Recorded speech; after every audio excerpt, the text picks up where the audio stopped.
One Man Smoke, back at you. Was thinking last night, it's kind of slowing down at work, so I had a little time. I've been procrastinating to get this Jake Hackard pipe cleaned up.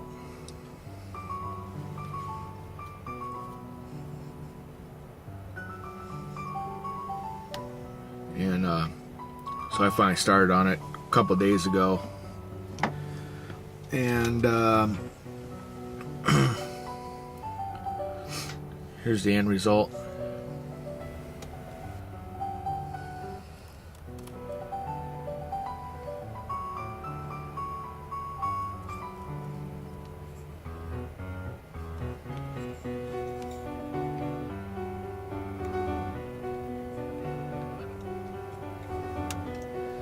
Really like the grain there on the shank and the rustication on this pipe. Hackard 2010. I didn't mess around with the top of the bowl too much.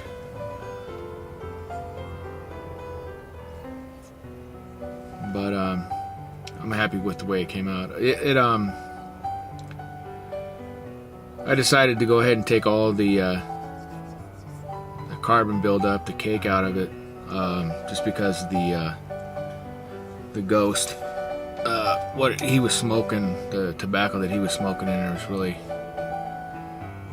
pretty strong. So,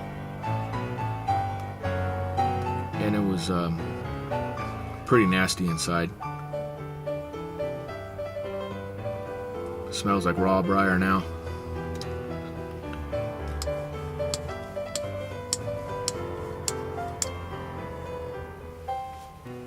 Clean as a whistle. But I did notice one thing. Got a little whistle on a bit. Anyway, be smoking that. Here's another pipe I started on. I got off eBay.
Cleaned up the silver band.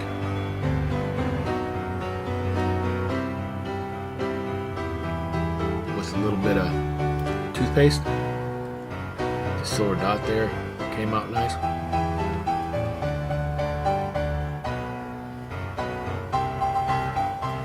The bit came out really nice. The guy that I bought this off of on eBay, I'm assuming that he tried to clean this up, and reamed it out with something, and when during the process of reaming it out, he scratched the surface of the bowl where that smooth finish is. He scratched it up pretty nice, and I don't know. It cleaned up pretty nice for me, and the cake buildup wasn't really bad in it. As you can see, I brought this one down almost to the briar, pretty much all the way through, except all the way down at the bottom.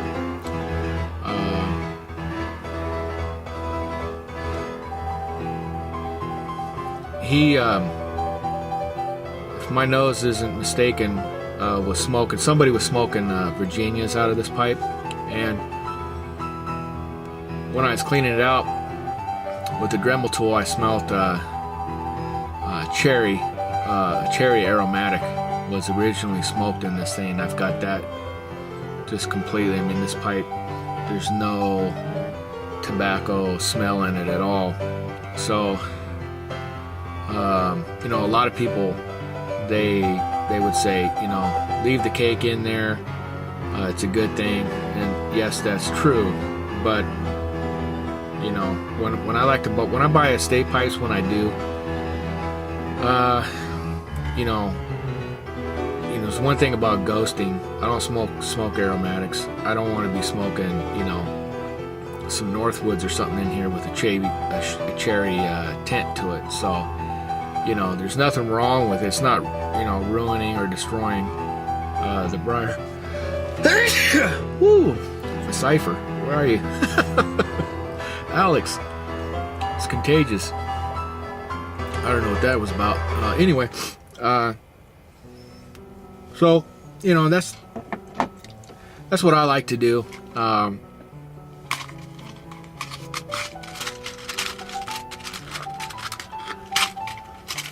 like to take it all the way down if I can without, you know, doing any damage to the inside of the bowl.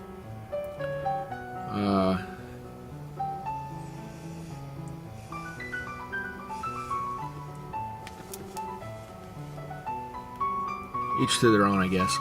But really happy with the outcome. And I tell you what, I'm gonna talk about this Dremel tool a bit, because I tell you, without it, I really wouldn't be able to do this. And you know, there is some small hints of some charring on the edge of the bowl, but I really didn't want to get off into that close to the edge. So, you know, you got to know when enough is enough. You don't want to start burning into the edge of the bowl or anything like that. All right, so I wanted to show you guys my my Dremel tool that I use. It's about a $100 investment. On eBay you can probably get them for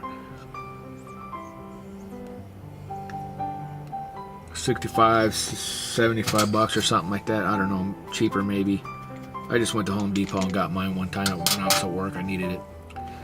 This Dremel tool, I think I paid around 100 bucks for it. It's a 400 XPR, variable speed.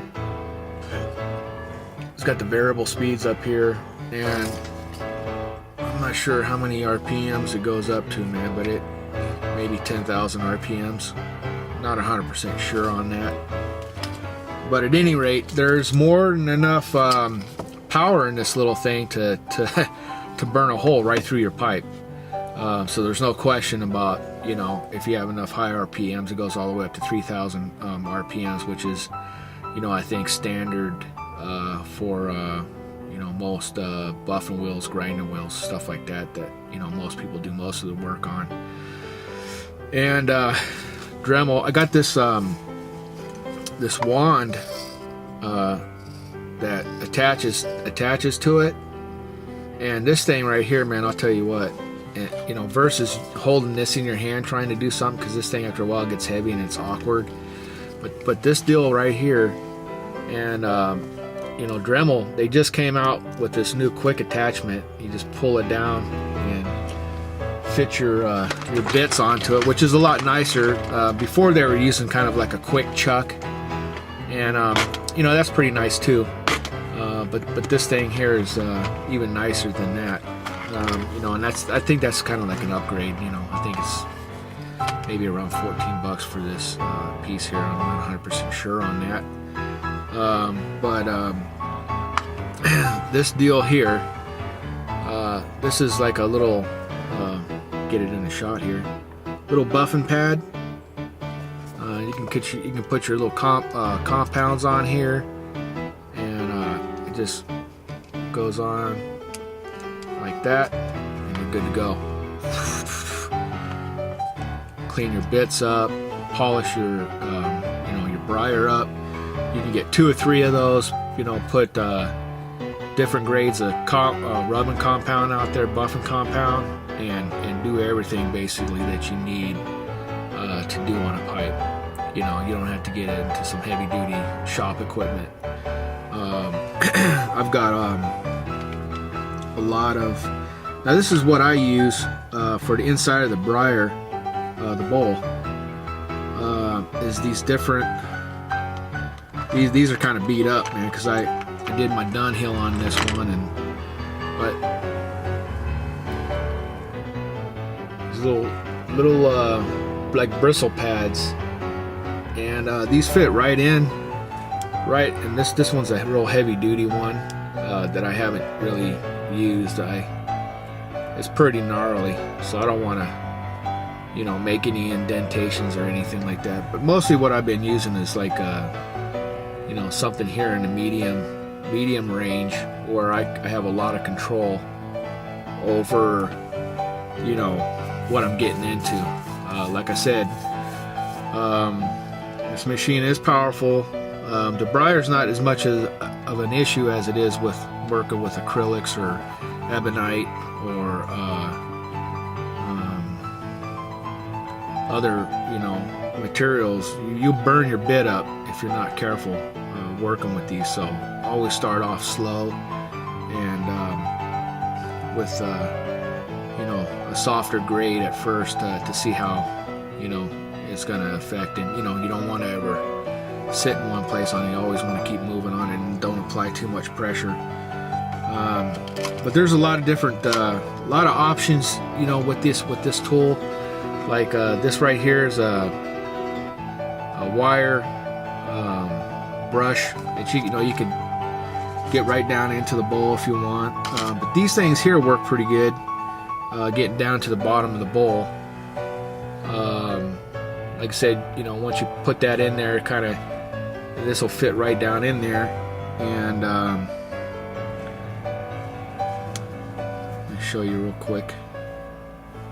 So I'm just saying, it's a very powerful tool. I mean, you could do endless things. I mean, you can work on glass, you can engrave, you can cut stuff with it. There's all kinds of bits and options that you can use. So with this, I just have this turned on, and this will go right down into the bowl of the pipe, man, and ream it out real nice. A lot of control, and I really like it. So for a relatively small investment, you can get hooked up with something like this and do a lot of work. There's felt pads. There's these felt pads that you can get for buffing. There's grinding wheels, cutting wheels. I think you get the idea. This is a grinding wheel. Not that you'd use that on pipes, but when you have one of these tools, you can do a lot of stuff when it comes to hobbies and stuff like that. I got a whole bunch of stuff here, different bits, for like metal work, wood drills,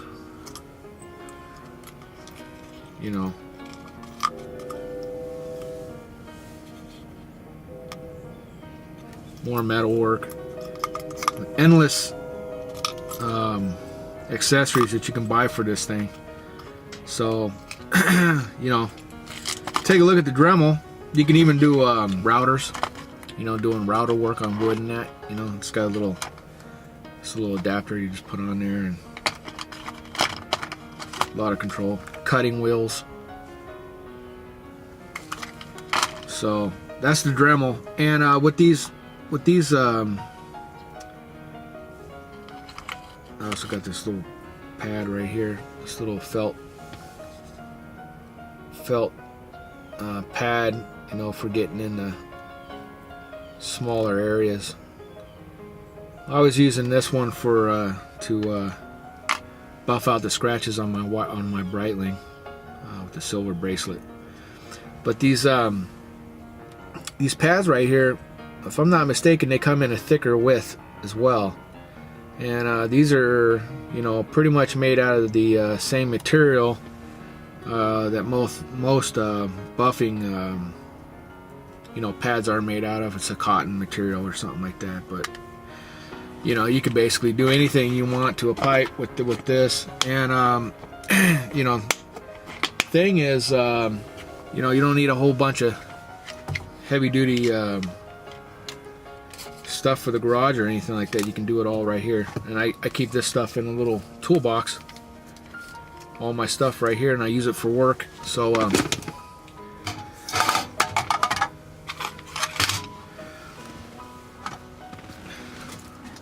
Presbyterian. Here's another one of my toys.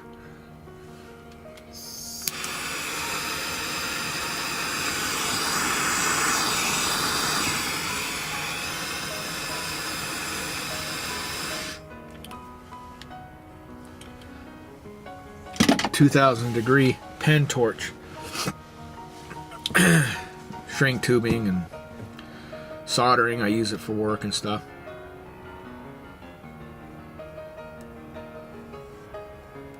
Comes in real handy for burning off the ice off your mirrors when you come out and it's 15, 16 degrees below, or 16. It hasn't gotten that cold out here yet. Mark Bolkovic in the lab putting together some stuff. It's going to be real interesting to see how that pipe comes out.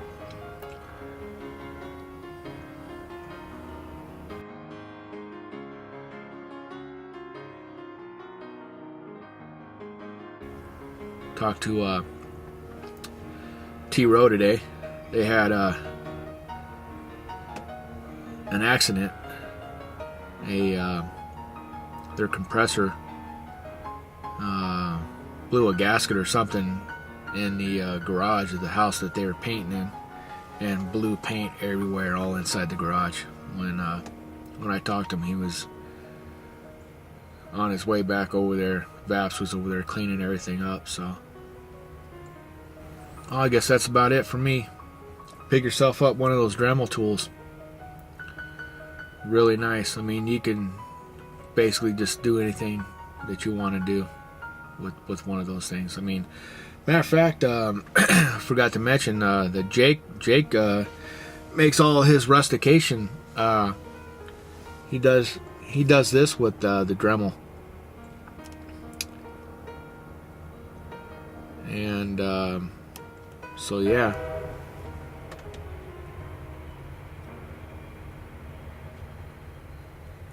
that's the one, guys. I'm out of here. Peace and sweet smoke. And don't forget to check out Mark Bolkovic Pipes on YouTube, and Bulk Pipes on Twitter.